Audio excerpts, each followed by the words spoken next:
I keep replaying that moment in my head. The way he framed the gift as if he were saving me. He pushed the payment receipt across his marble desk like it was a certificate of sainthood. And I nodded because my throat had closed up and I didn't trust my voice. He had covered $85,000 for a surgery I'd wanted since high school, and he acted like it was for my own good. I told myself I was lucky.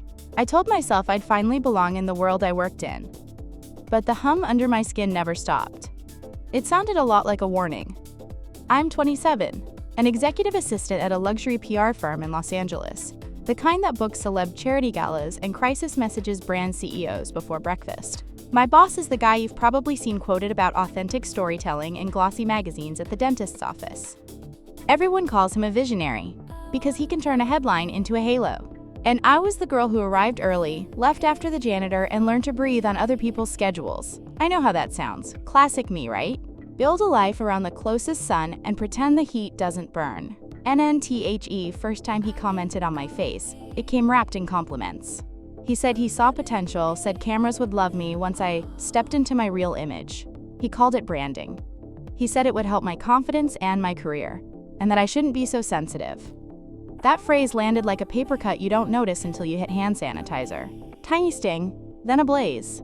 Still, I swallowed it because I wanted that room he lived in, the room where people said yes to him before he even finished asking. And if I'm honest, I wanted to believe that a cleaner nose could clean up the way I felt about myself. NNTHE office looked like a mood board threw up. Eucalyptus candles, books with phrases like, "The power of perception," a wall of framed covers. My badge beeped every morning at 7:12 a.m., the same small beep that told me I was still useful. I'd grab a Starbucks cold brew from the downstairs Target pickup and tell myself caffeine was confidence in a cup. The cursor blinked on his massive screen during our prep meetings like it was rolling its eyes at me. I kept smoothing my hair. I kept saying yes, but that wasn't even the worst part.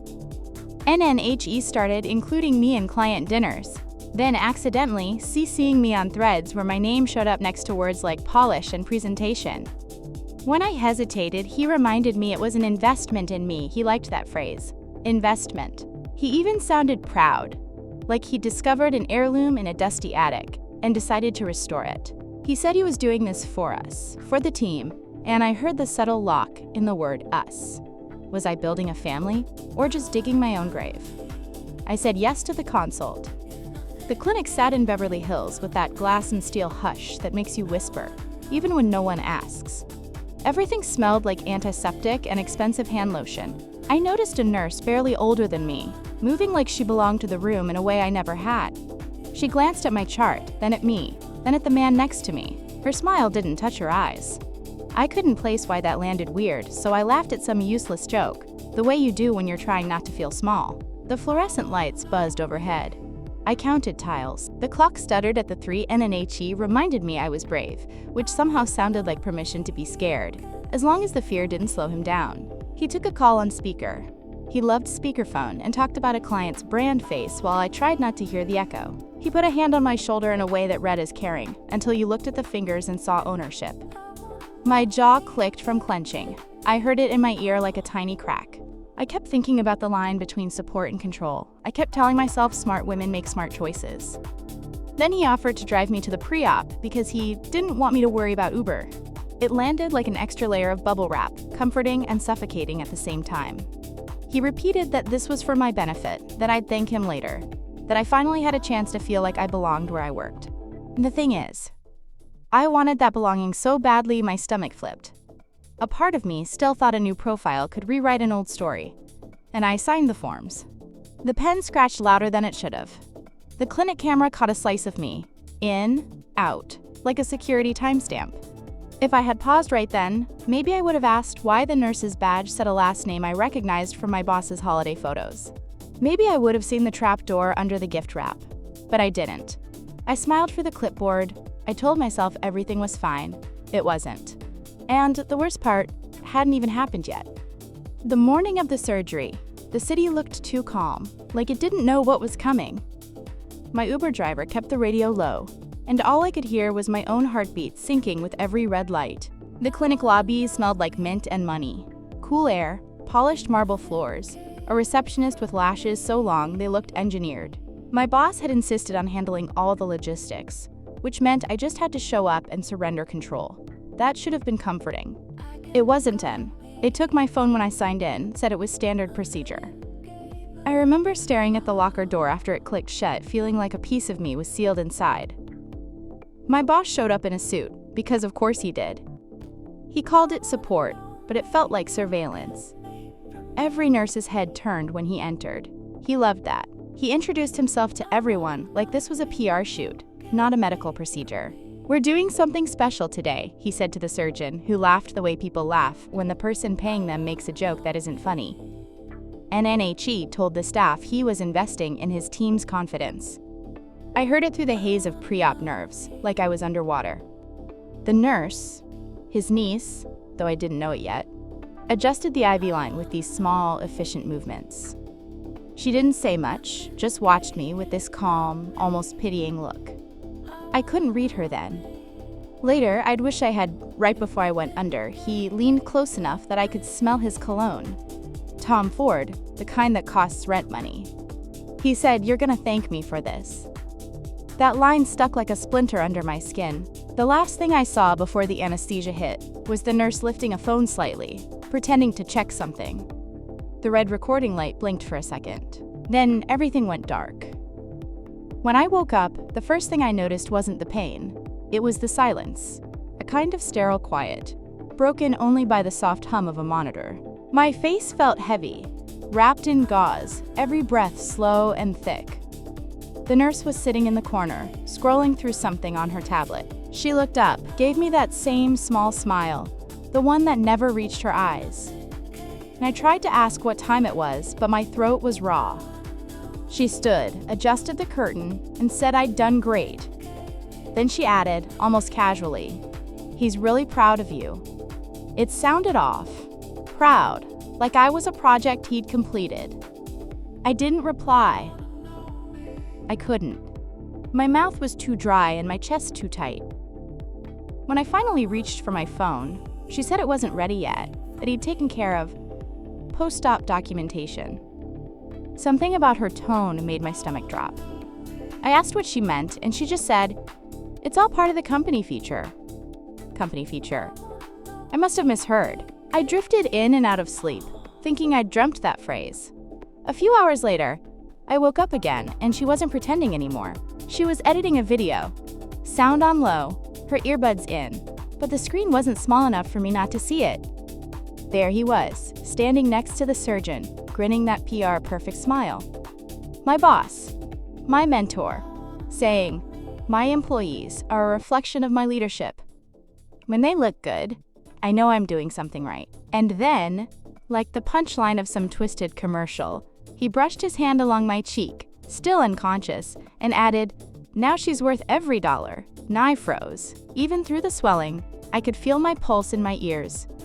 The nurse saw me watching, didn't flinch. She said, "Don't worry, it's going to make a great story." I whispered, "What is this?" She shrugged. "A little content piece. My uncle's idea. He calls it transformation branding." That word, uncle, hit me like ice water. I remembered a Christmas photo he'd shown at the office. The same smile. The same eyes. NNTHAT was the moment something in me cracked. And I didn't scream. I didn't cry. I just stared at her reflection in the dark glass of the recovery window and thought, so this is what it feels like to be owned. NNBUT, that wasn't even the final blow, because 24 hours later, the video wasn't just in the clinic, it was online. I found out through a coworker. She sent me a DM that just said, did you approve this?" with a link. No explanation, no context. I clicked, even though every instinct told me not to. The video autoplayed before I could stop it, and opened with dramatic piano music, the kind you hear in luxury skincare ads, and a slow zoom on the clinic logo. Then came the tagline, "Confidence, curated." My heart stopped. There I was, my face, my boss, the surgeon, all smiling. My gauze-wrapped head, tilted, just enough to look like consent. His voiceover was calm, calculated, rehearsed. At company name, we believe in investing not just in brand image, but in the people who represent it. Cut to him shaking the surgeon's hand. Then, Our employees are the reflection of our values. When they shine, so do we. And then the shot. That one. Invasive, horrifying shot of him brushing my cheek like I was a product reveal. Fade to black. Company logo. His signature tagline, "Transformation is leadership." I felt like my stomach fell through the floor. I didn't even remember breathing while it played. My skin was hot, but my hands were ice. I scrolled down. Thousands of views already. Comments like, "Wow, what a progressive company," and "Wish my boss cared this much about his team." I wanted to crawl out of my own body. NNMY phone buzzed again. Another message. Another link. The video had been reposted on our company's official Instagram with the caption, "Empowerment starts with confidence. Proud to support our team's growth." I stared at the caption until the words lost meaning. Empowerment. Growth. Those weren't gifts. They were chains. Just polished ones. NNFOR the next few hours. I watched the world spin around this thing that wasn't me, but used my face, my story, my pain. My coworkers started sending congrats messages, not realizing the PR nightmare I was living in. My boss texted too. A short message. "You look incredible." The feedback's amazing. So proud of you. I read it 5 times, each word twisting tighter. Proud. Of me. For what? For being turned into a billboard? For letting him turn my body into a press release? NNTHAT night? I sat in my apartment with the lights off. Just the blue glow of my phone reflecting on the gauze around my nose. I could still smell the antiseptic from the clinic on my clothes. My cat, Luna, pawed at my sleeve like she could sense the storm inside me. I didn't cry. I just stared at my reflection in the window. Half wrapped, half healed, half me. And the question hit me like a slap. Had I really asked for this? NNTHE next day, I walked into the office because I didn't know what else to do. Everyone looked at me like I was trending. The receptionist gave me this bright, awkward smile. Someone actually said, "You're famous now." I could feel my pulse in my neck.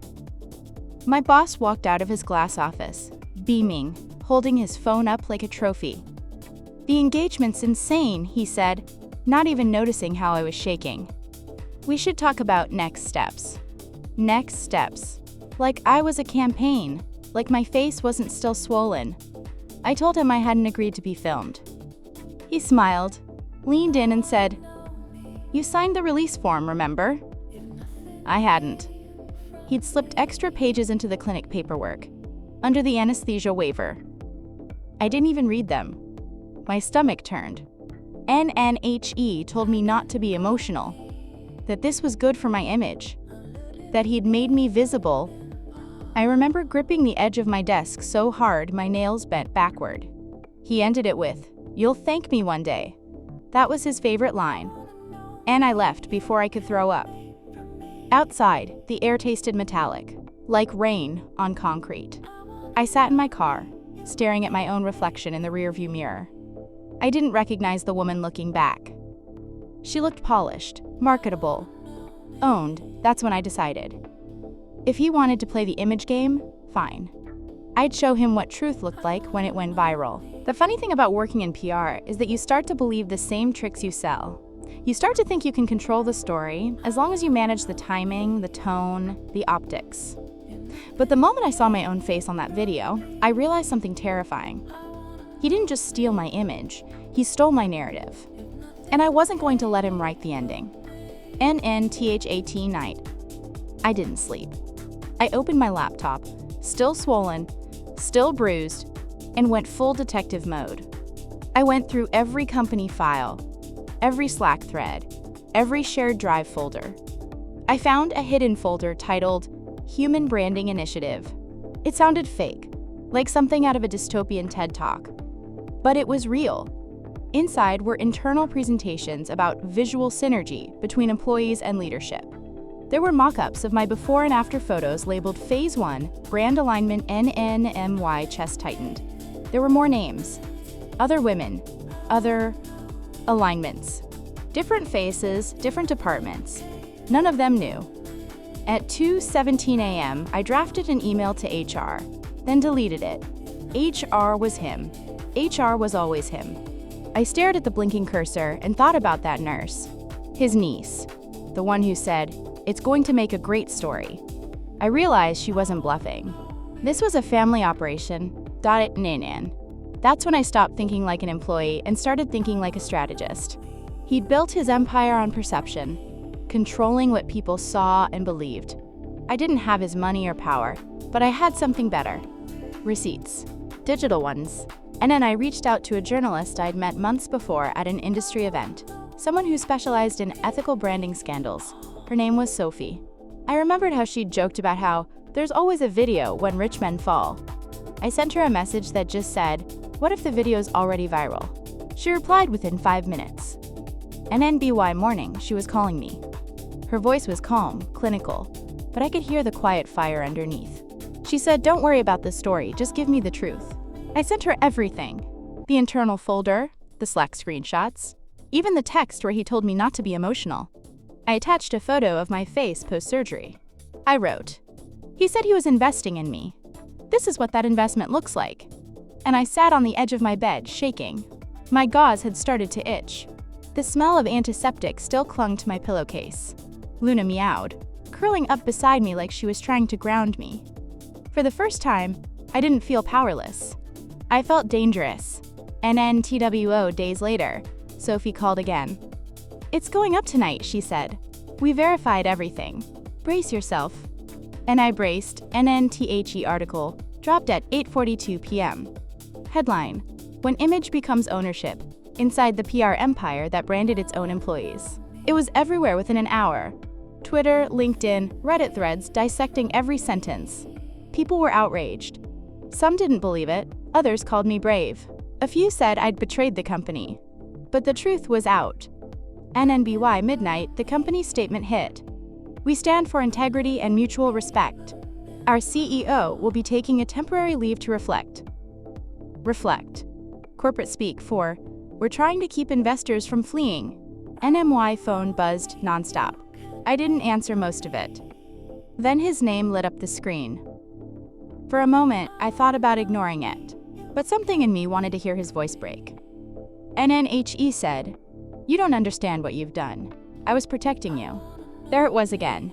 The twisted savior complex, wrapped in that calm, patronizing tone. I said nothing. He tried again. "You're too sensitive. This was supposed to help you." I almost laughed. I think I did, actually. He sounded small now. Deflated. And when I finally spoke, my voice came out steadier than I expected. "You built a career on stories. You just forgot I could tell mine too." Then I hung up. NNTHE next morning. The video disappeared from all company channels. But the internet doesn't forget. And for the first time, I didn't want it to. It's been 8 months since that night. And sometimes I still wake up at 2 a.m. with the taste of antiseptic in my throat. I'll catch my reflection in the dark window, this face that doesn't feel entirely mine, and it hits me all over again. I was rebuilt, literally and metaphorically, but not for the reasons I thought. And the irony? The new me looks like the kind of woman he always said I could be. Poised, confident, camera ready. The difference is, now it's mine. All of it. Every scar, every pixel of truth. After the article went live, everything imploded fast. The company tried to distance itself, but you can't PR your way out of a moral collapse. Clients pulled out. Sponsors ghosted. The board issued a statement about temporary leadership restructuring, and by the end of the week, he was gone. On indefinite leave, they said. I know what that really meant. They exiled their golden god quietly so the empire wouldn't crumble too loud, and a few people from the office reached out. Some with apologies, some pretending they'd always known something was off. One girl told me she'd been offered a mentorship opportunity that suddenly vanished when my story hit. Another admitted he'd seen drafts of those internal brand synergy decks, but didn't say anything because, well, the boss paid well. Everyone had a reason. Everyone always does. An NTHE nurse, his niece, ended up being interviewed too. She claimed she had no idea the footage would be used that way. I watched her shaky voice on a morning talk show, rehearsed innocence painted over guilt. She said she felt betrayed by how her uncle manipulated the content. Maybe she did. Or maybe she was just trying to save herself. I didn't hate her. I was too tired for hate. In the middle of all the noise, Sophie, the journalist, texted me one night, "How do you feel?" I typed, "Like a ghost that finally found her body," then deleted it. I ended up sending, "free." It wasn't fully true, but it was close enough. NNTHE days after were strange. People online called me brave. But bravery isn't what it felt like. It felt like standing naked under a spotlight while the world clapped for the wrong reasons. I'd scroll through comments that turned me into a symbol, #reclaimyourimage, #branding gone bad, and wonder if they'd still care next week. The internet moves on fast. But I couldn't. NNSO. I quit the company. Quietly, no goodbye emails. Just walked out one Friday afternoon, left my badge on the marble counter where this whole thing started. I remember how it caught the light for a second before sliding off the edge and landing face down. Perfect metaphor. Now I work at a smaller agency. The pay's less, the office smells like burnt coffee instead of cedar candles, and no one calls themselves a visionary. It's better that way. Realer. I work with people who still have edges, who don't polish their souls for LinkedIn. Sometimes clients ask if I'm the girl from that article. I usually nod. Sometimes I say, "Yeah, that was me," and leave it there. Other times I say, "That used to be me." NNTHE weird part is, the surgery did what he said it would. I do feel more confident. But not because of the shape of my face. Because I finally stopped letting someone else edit my story. That's what power really is. Authorship. On my dresser, I keep the post-op mask from the clinic. The soft beige one that smelled like plastic and fear. It's not for sentimentality. It's a reminder. Every time I look at it, I think about how easily I let someone define me under the label of help. How control can wear a kind smile. How sometimes empowerment sounds exactly like obedience if you're not paying attention. People ask if I regret it. The surgery, the exposure, the chaos. I don't. I regret trusting someone who saw me as a reflection instead of a person. But even reflections can learn to move on their own, can't they? Some nights I scroll through my old photos and wonder what the girl before the surgery would say to me now. Would she thank me for fighting back? Or would she whisper that maybe, deep down, we were both just trying to be seen? Maybe both. NNSO. I'll ask you, if someone offered to fix you, but the price was your own story, would you take it?